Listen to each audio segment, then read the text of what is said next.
Hello and welcome to This is Nigeria, Unlocking Our Potentials. Now, this is the program that showcases Nigeria's investment and development opportunities across the 36 states of Nigeria.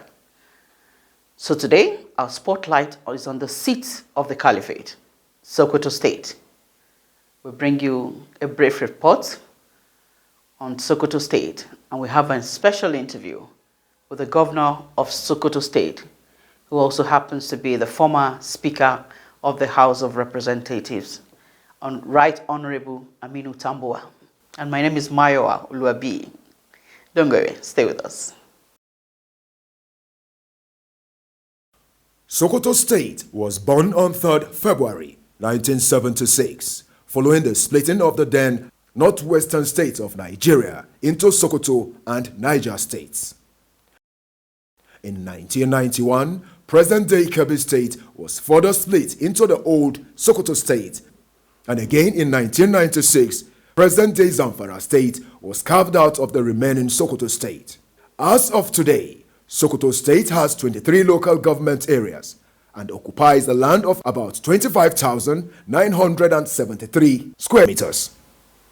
The state is named after its most prominent and capital city, Sokoto, the defunct capital of the old Sokoto Caliphate. The city is predominantly Muslims and an important seat of the Islamic learning in Nigeria. The Sultan of Sokoto, who is the titular head of the Caliphate, is effectively the spiritual leader of Nigerian Muslims. Mainly made up of rural communities and a few towns, Sokoto State inhabitants are hospitable people who engage in one form of agriculture or the other. Farming in this state is mainly supported by the Sokoto-Rima River Basin, which is covered with alluvial soil. The climate of Sokoto State is usually dry with generally hot temperatures. The warmest months are between February and April, while there's a respite of rainfall between June and October annually. Strong Harmattan winds blowing from the Sahara Desert come with dust from late October to February, bringing with them cold and dry weather. Millet, guinea corn, maize, rice, cassava, groundnut, and beans are usually cultivated at the subsistent level, while wheat, corn, vegetables are cultivated for cash. Blacksmithing, weaving, dyeing, carving, and leather works are other forms of occupation engaged in by most inhabitants. Cattle rearing and fishing are also popular among the people. His Excellency, Honorable Aminu Tambuwal, is the current governor of Sokoto State. And This is Nigeria recently had an interactive section with him, with a view to understanding the state and its economic potential. Here are the excerpts. Welcome back. If you're just joining us, the conversation is still on Sokoto State, the seat of the Caliphate. And we have as guests on the program the governor of Sokoto State, Right Honorable Aminu Tambuwal. You're welcome to the program, sir. Thank you, my sister.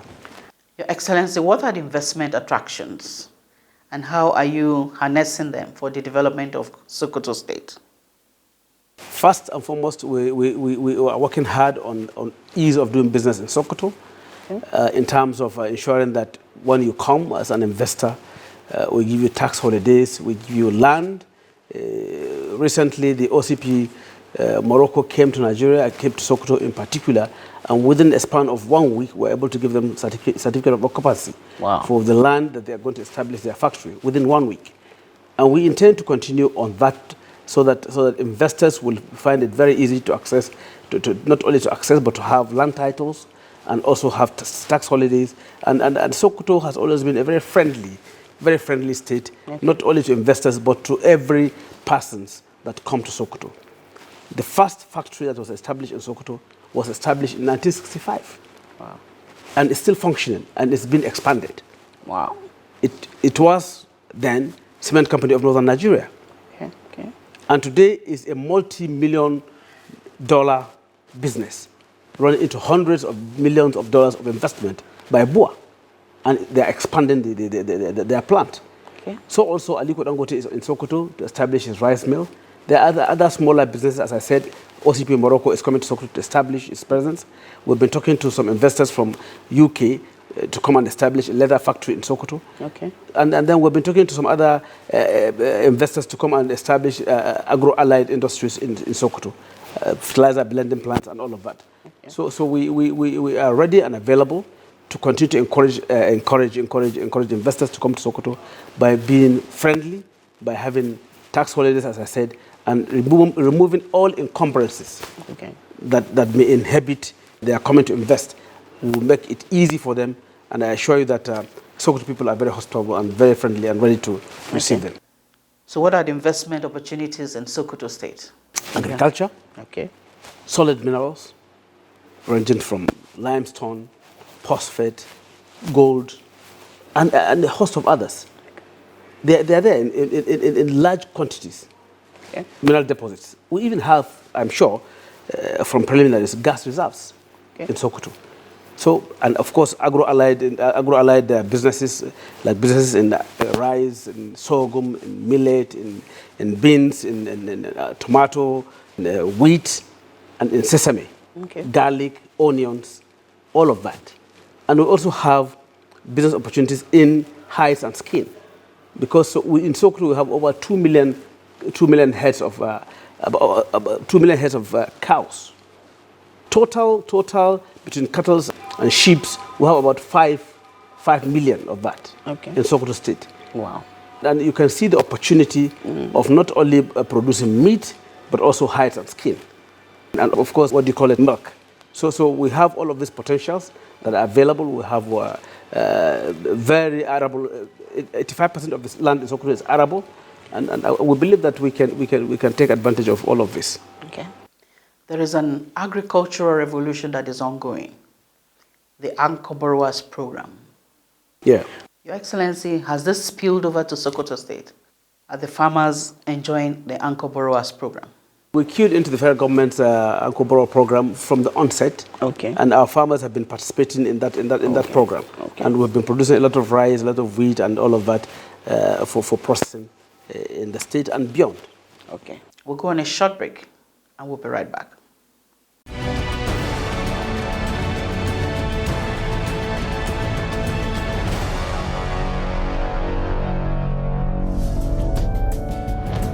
Welcome back. If you're just joining us, this is Nigeria, unlocking our potential. And we have been unlocking Sokoto State today with the Governor of Sokoto State, Right Honorable Aminu Tambuwal. Your Excellency, before we went on break, I wanted you to combine two questions in one. The revenue mobilization for the state, and then the issue of state police. Is the time right for state police with the mounting security problems that we have? I've always held the view that we need to rejig the structure of revenue mobilization in Nigeria. Okay. And the way I think to go about it first is through a constitutional amendment. Okay. Whereby commissioners coming to Revenue Mobilization Commission from respective states of the Federation should be nominated by the governors of the respective state they are coming to represent, and screened not by a National Assembly, but by the state legislature, so that they can be properly held accountable by the state they are representing, irrespective of party, at the center or at a given state that is in governance or in government. Because if, with the current unitary kind of structure that we have, where Mr. President nominates all the 36 commissioners representing states and appoints the chairman, you can see why you can hardly have any reflection of the earnings of the respective, 36 and states and FCT in that commission. But if you have a commissioner being nominated by the state, screened by the legislature of the state, he knows that he owes his allegiance to his state, not to Mr. President. And in that case, he will represent more the interests of his state than a situation whereby he would be looking at the bigger picture of Mr. President, even if he's not there, kind of telling him that, look, I am here. Yes. You are here at my beck and call and at my mercy.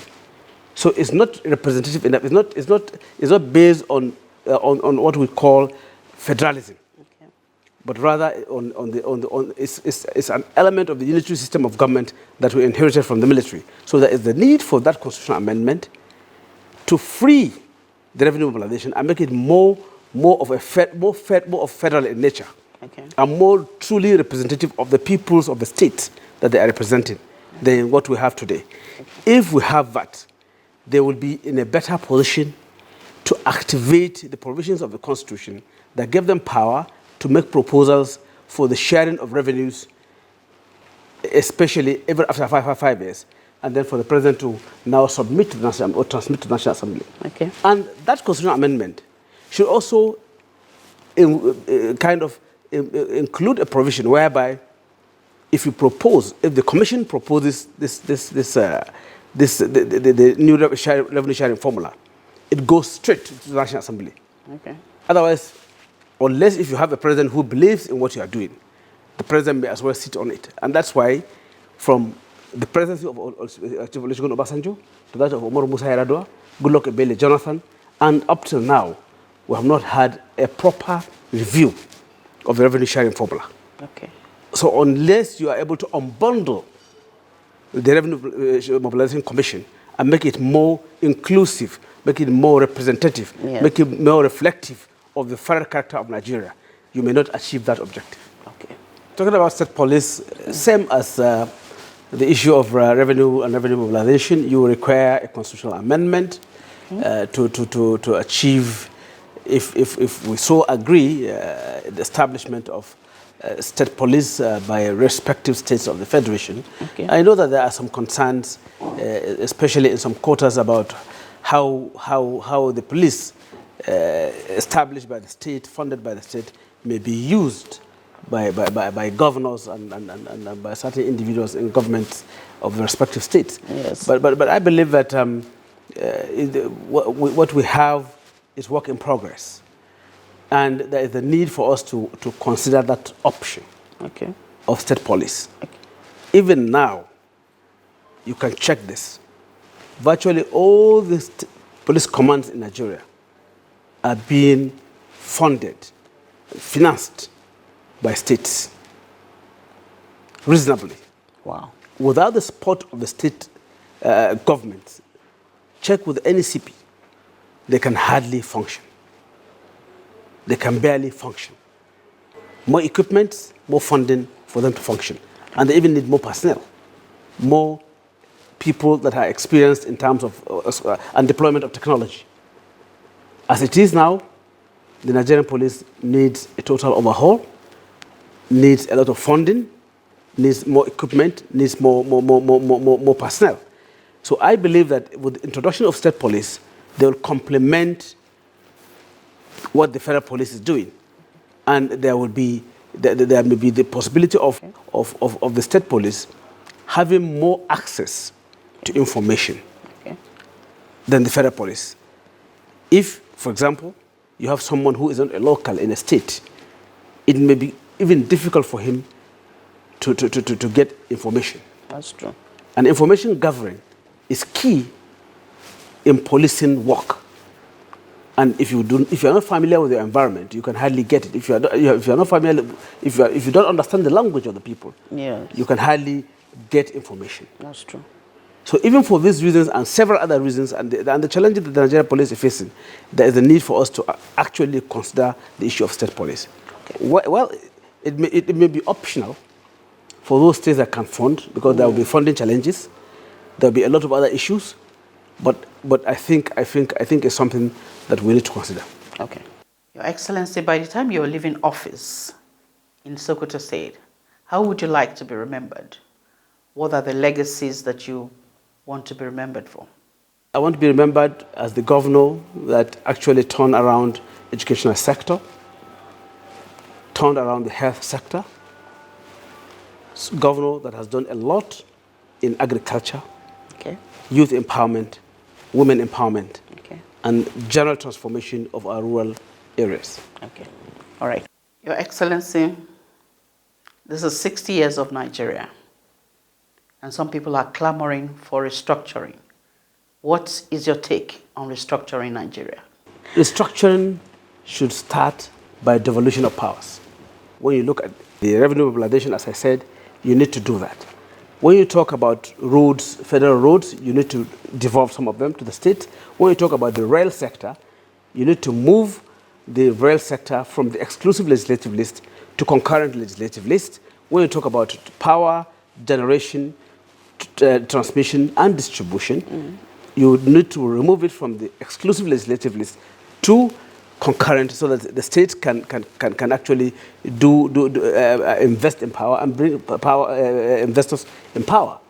For example, in Sokoto State, we have about 5 sources of power. We have the hydro, we have the wind, we have the solar, we have the gas reserves, as I told you.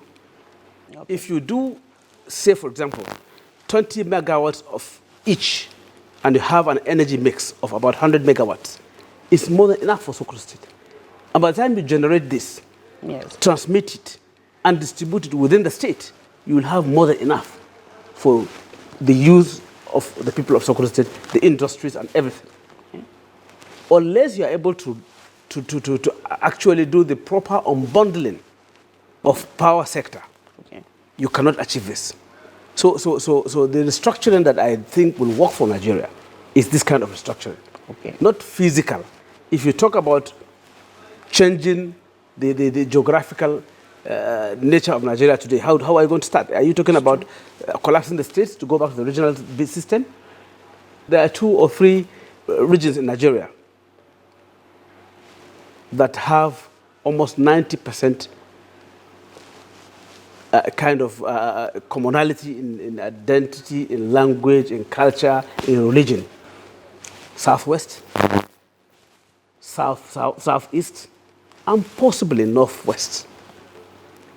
Even if you go to the northwest today and tell the people of Sokoto or Kebbi, Zamfara, that you are going to collapse these states into former northwest, which will include Niger, yes, you may meet some resentment. It's true. If you go to the southwest and tell the people of Ekiti or Oshun, Ondo, that you are going back to the regional government, that they will lose these states to a regional government, you may meet some resistance. That's true. So what kind of restructuring are we talking about? Is it physical? Is it fiscal in terms of resources or devolution of power?